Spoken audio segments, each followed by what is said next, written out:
This is one of my favorite poses because when I come out of it, it makes me feel amazing. So I'm just going to break it down and show you how I work with it. Maybe it helps you. So Janu Sirsasana number 1, putting the heel into its own groin. And what you find is that if you just make the shape, the body is going to turn towards the bent leg. So we need to bring the body back to a central position. So we press this knee down, bent knee, press, and as you see, it's going to turn the torso towards the straight leg. Now, we need to make this leg active, so pressing the left heel, the heel of the straight leg, pressing it down makes the leg active. Foot is vertical, that also helps. And when the foot is vertical, what you find is that there's a lengthening down the back of the leg towards the heel, up the front of the leg as a response towards the navel. So we're going to keep that moving, down the back, up the front. Down the back, up the front. Meanwhile, still pressing the bent knee. Pressing the bent knee down to turn the torso. Then we keep the torso erect. If needed, we use our hands, press down without disturbing the shoulders. Now you should feel that the sitting bones are going to be heavy in the floor, both of them, yeah? Then you'll notice what is activated in order to keep those sitting bones down. So knee still pressing, heel pressing, vertical foot following that direction of energy, down the back of the leg, up the front of the leg towards the navel, down from the back of the navel, etc. And that same action can also be happening, if you can make it, in the bent leg. Yeah, so you can draw the back of the leg towards the heel, which pushes the knee out, and then you rebalance by imagining the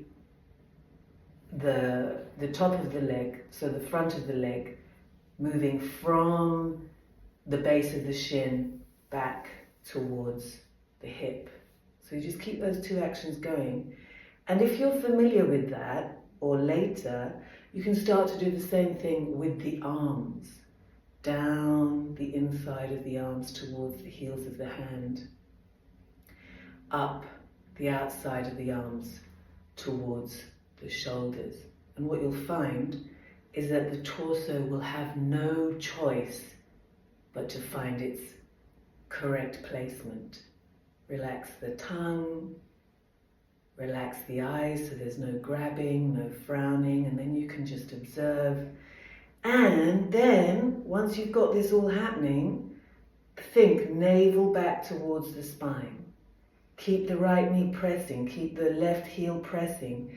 And as you come forwards, you want to only come forwards as much as you can without collapsing in the chest. So if I collapse in the chest, what happens is I try and bring my forehead towards the leg, but then the legs both lose all activity. So instead, breastbone to chin, breastbone to chin.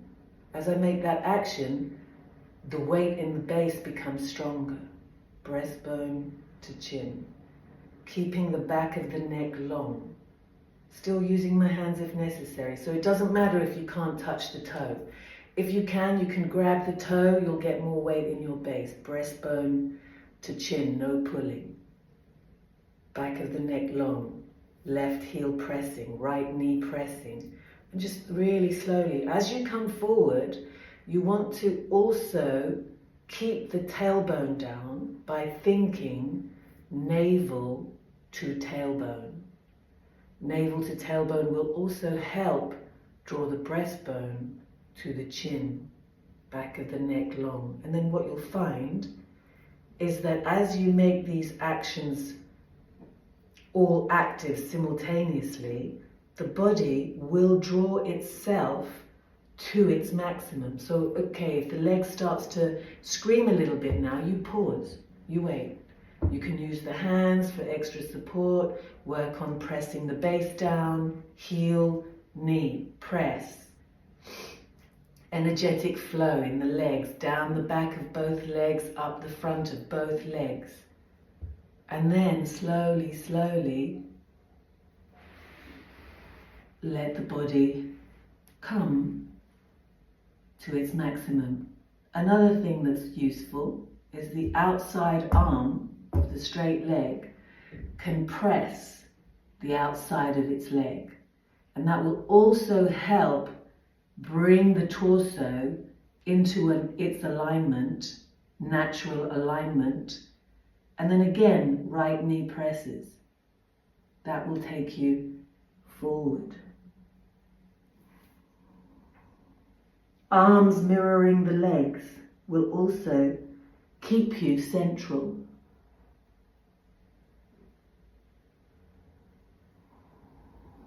Coming up and repeat on the other side.